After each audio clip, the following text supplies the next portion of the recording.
shadows of an old house. A whisper can kill. Asterisk John was a big movie star. Like those famous actors everyone knows. He had money and fame, but he was tired of the city noise. So, he bought an old house in a small town far away. The house was big, with tall walls and dark rooms. It looked like it had secrets. His friend Mike, a young guy who worked as his helper, came with him. Mike was always happy and liked to joke.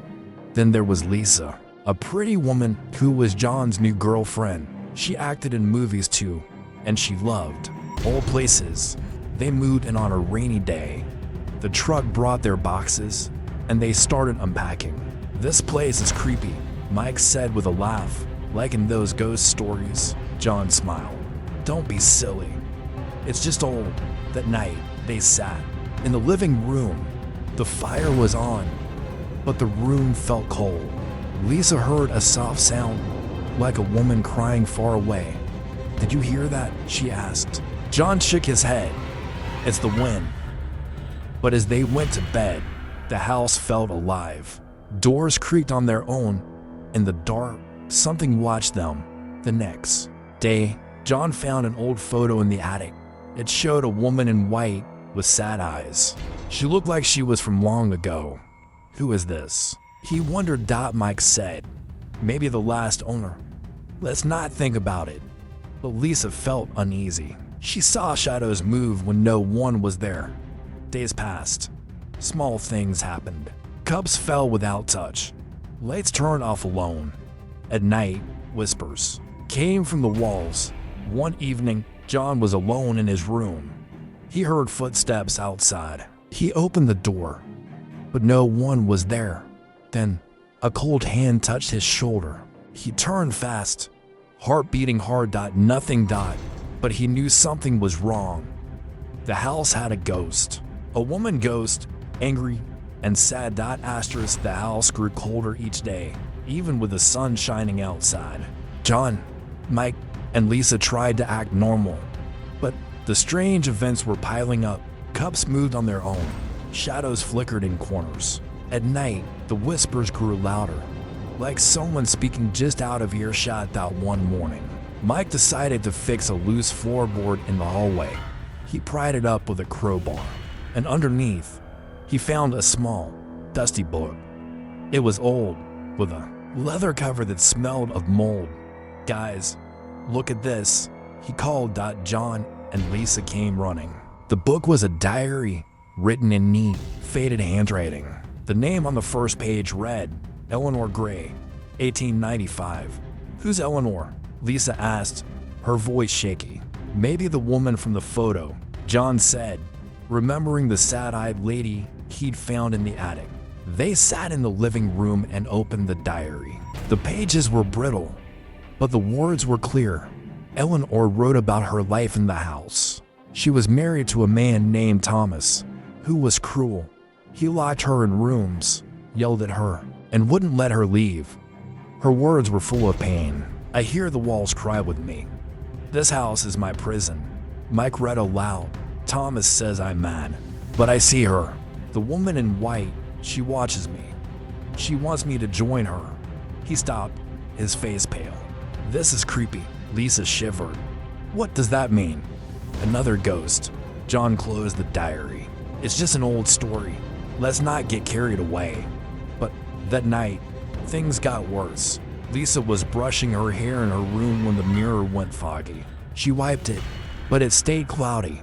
Then, in the glass, she saw a face behind her, a woman with hollow eyes and a twisted smile. Lisa screamed and dropped the brush. She turned, but no one was there. She ran to John's room, crying. "I saw her."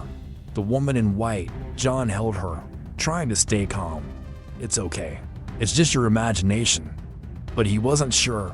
Later, he went to the bathroom and saw something in the mirror. To a quick flash of a pale face, his heart raced. But he told himself it was nothing. The next day, Mike found more in the diary.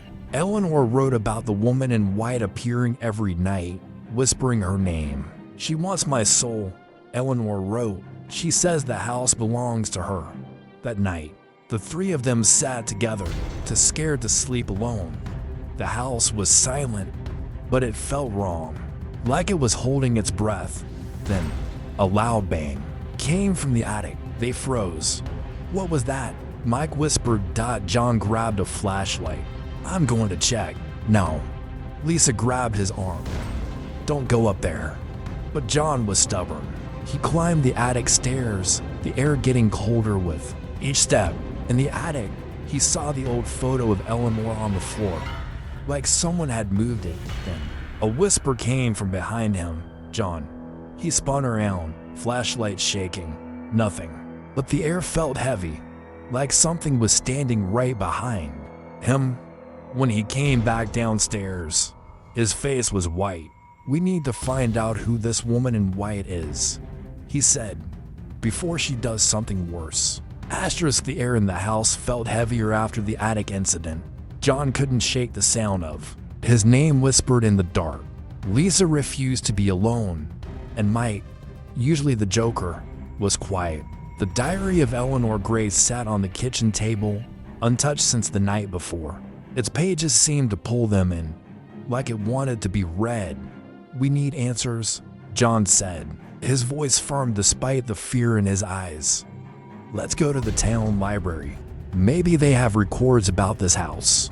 Lisa nodded, clutching her sweater. I don't want to stay here anyway. Mike grabbed his jacket. Fine. But if we find out this place is cursed, I'm out. The town library was small, with dusty shelves and a sleepy librarian named Mrs. Carter. She was old, with sharp eyes that seemed to know too much. When John asked about the house, her face tightened. You're living in the Gray house, she said, voice low.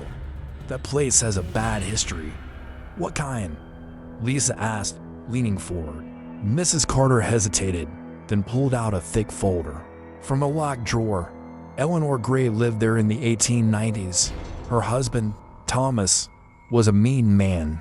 People said he drove her mad. Then, one night, Eleanor disappeared. They never found her body. Mike swallowed hard. What about a woman in white? The librarian's eyes widened. There's an old story. Before Eleanor, a woman named Mary lived in that house. She died in 1870. Some say by her own hand, others say murdered. Folks claim she haunted the place, dressed in white, angry at the living. John felt a chill. Did Eleanor write about her? Mrs. Carter nodded. Some say Eleanor saw Mary's ghost. It changed her. Back at the house, the three of them were shaken. The diary made sense now. Eleanor wasn't just scared of her husband, she was tormented by Mary's ghost. Lisa didn't want to read more, but John insisted. We need to know what we're dealing with. That night, they sat together, reading the diary again. Eleanor's words grew darker. Mary speaks to me now. She says the house is hers. She wants blood. As John read, the lights flickered. A cold wind blew through the room. Though all windows were closed, Lisa gasped, pointing to the wall. Words were scratched into the wood, fresh and jagged. Get out. Mike jumped up. That wasn't there before. John's heart pounded. We're not imagining this, then. A scream came from upstairs, not human, but sharp and echoing, like a woman in pain. They ran to the staircase, but the sound stopped. At the top of the stairs, a white figure stood for a split second before vanishing. Lisa grabbed John's arm, crying. That was her, Mary. They didn't sleep that night. The house felt alive, watching them. Every creak, every shadow made them jump. John decided they'd keep digging, no matter how scary it got. We can't just leave, he said. We need to know why she's here. The scratched words on the wall "get out" burned into John's mind. Lisa wouldn't go near the staircase where they saw the white figure. Mike kept saying they should leave, but John was stubborn. We can't run, he said. We need to face this. Lisa, pale and shaky, whispered. What if it's dangerous? It's just a ghost, John said, though his voice wavered. Maybe we can talk to it. Mike laughed nervously. Talk to a ghost? You're crazy. But John had an idea. He'd seen it in movies, a Ouija board. If Mary's trying to tell us something, maybe we can ask her directly. Lisa didn't like it, but she agreed. Mike found an old board game in the attic with letters and a pointer. It wasn't a real Ouija board, but they carved yes and nitrogen monoxide into it with a knife. That night, they sat in the living room, candles lit because the lights kept flickering. The diary of Eleanor Gray lay open nearby, like it was watching. John put his fingers on the pointer. "Everyone, touch it lightly," he said. Lisa and Mike obeyed, their hands trembling. "Is anyone here?" John asked, his voice loud in the quiet room. The pointer didn't move. They waited, hearts pounding. Then, slowly, it slid to yes. Lisa gasped. "Did you move it?" "No," John and Mike said at the same time. "Who are you?" John asked. The pointer moved again, spelling out MRY. Mike's face went white. "This is a bad idea." Lisa's voice shook. "What do you want, Mary?" The pointer jerked, fast and rough, spelling BLOOD. The candles went out. A cold wind screamed through the room, knocking the diary to the floor. Lisa screamed, and Mike jumped back, tipping his chair. In the dark, something heavy dragged across the ceiling above them, like footsteps too big to be human. John grabbed a flashlight, his hands shaking. "Stay together," he yelled. They ran to the hallway, but the air felt thick, like walking through water. The flashlight flickered, then died in the darkness. Lisa felt something cold grab her wrist. She yanked away, screaming, and saw a faint white shape vanish into the wall. "My arm," Lisa cried, pulling up her sleeve. Red marks, like claw scratches, burned on her skin. John stared, horrified. "She touched you." Mike was at the door, trying to open it. "It's stuck. We're trapped." They banged on the door, but it wouldn't budge. The house groaned, like it was laughing. Then, from upstairs, that same awful scream came again. Mary's scream, full of rage. They huddled in the living room till morning, too scared to move. When the sun rose, the door opened easily, like nothing had happened. But Lisa's scratches were real, and the Ouija board was gone, nowhere to be found. "We can't stay here," Lisa whispered. John nodded, but deep down, he felt the house wouldn't let them go that easily. Lisa's scratches burned red on her arm, a constant reminder of the night before. She sat on the couch, wrapped in a blanket, her eyes wide with fear.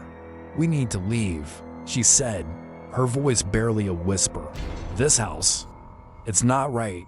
John paced the living room, his jaw tight. "I know. We'll pack and go today." Mike nodded, already grabbing his bag. "I'm not staying another night." They threw clothes and essentials into bags. Moving fast, the house was quiet, too quiet, like it was waiting. As they headed for the front door, John noticed Eleanor's diary was open on the table again, even though no one had touched it. New words were scratched into the page. "You can't leave." John slammed the diary shut, his heart racing. "Let's go, now." But when they reached the front door, it wouldn't open. Mike yanked the handle, then kicked it. It stuck again. Lisa tried the windows, but they were sealed tight, like the house had glued them shut. "What's happening?" she cried. John ran to the back door, but it was the same. The air grew heavy, and a low hum filled the house, like a heartbeat in the walls. "This is Mary," John said. "She's keeping us here." They split up to find a way out. Mike checked the basement, Lisa searched the kitchen, and John went upstairs. In the hallway, he saw the air shimmer, like heat rising from pavement. Then, a figure appeared. Mary, in her white dress, her face twisted with rage. Her eyes were black holes, and her mouth open in a silent scream. John stumbled back, his breath catching. "What do you want?" he shouted. The figure vanished, but the walls shook, and a mirror crashed to the floor, shattering into pieces. John ran downstairs, calling for the others. "She's here." Lisa and Mike met him in the living room, both pale. Lisa held a knife from the kitchen, her hands shaking. I saw her in the window, she said. She was just staring. Mike pointed to the basement door. I heard footsteps down there, but no one's there. John took a deep breath. We need to know why she's doing this. The diary mentioned her death. Maybe it's the key. They opened the diary again, hands trembling. Eleanor's final entries were frantic. Mary died in the basement. They say she was pushed down the stairs. Her spirit is angry. She wants revenge on everyone in this house. Lisa's eyes widened. The basement, we need to check it. Mike shook his head. No way. That place is bad news. But John was already moving. We have to. If we understand Mary, maybe we can stop her. They grabbed flashlights and opened the basement door. The stairs creaked under their weight, and a cold, damp smell hit them. At the bottom, they found old furniture covered in dust. In the corner, a stain darkened the floor, like dried blood. Lisa gasped, "Is that?" Before she could finish, the basement door slammed shut above them. The flashlights flickered, and a voice whispered through the dark, "Mine." The air turned freezing, and something heavy scraped across the floor, coming closer. The basement was freezing.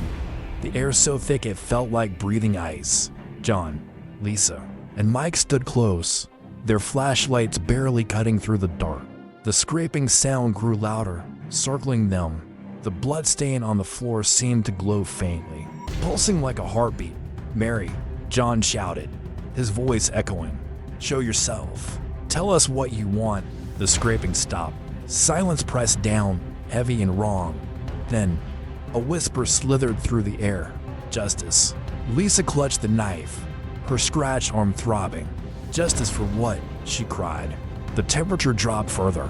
Their breath came out in clouds. Slowly, the woman in white appeared in front of the bloodstain. Mary's face was pale, her eyes black voids, her dress stained with dark streaks. She pointed at the stain, and the air filled with images like a movie playing in their minds. They saw Mary, alive, in 1870. A man, her husband, yelled at her, his face red with anger. He pushed her down the basement stairs. Her body hit the floor, blood pooling where the stain was now. The vision faded, but Mary's ghost stayed, her gaze burning into them. "She was murdered," Mike whispered, his voice shaking. "Right here." John stepped forward, heart pounding. "We didn't do this? Mary, let us go." The ghost head snapped toward him. Her voice hissed, "This house traps me. You live, I suffer." Lisa's eyes filled with tears. "We're sorry. How do we help you?" Mary's form flickered, her face twisting with pain. "End it. Burn the house." The basement shook, dust falling from the ceiling. The flashlights died, plunging them into darkness. Lisa screamed as something cold brushed her face.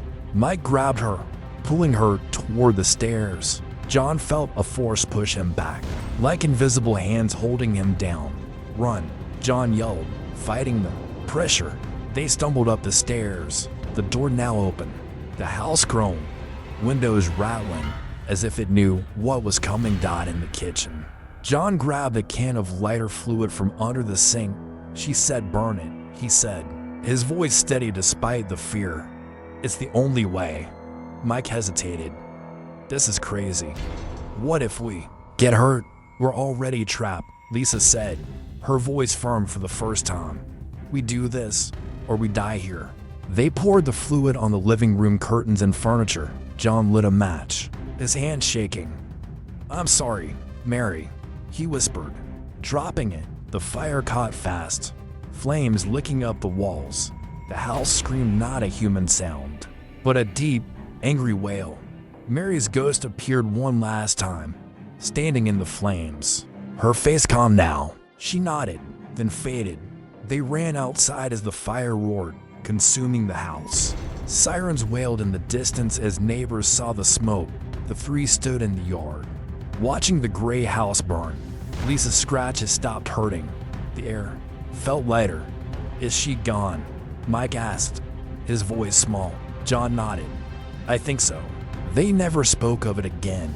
The town called it an accident, and no one asked questions. John, Lisa, and Mike left, carrying the weight of what happened. The house was gone, but at night, they still heard whispers in their dreams.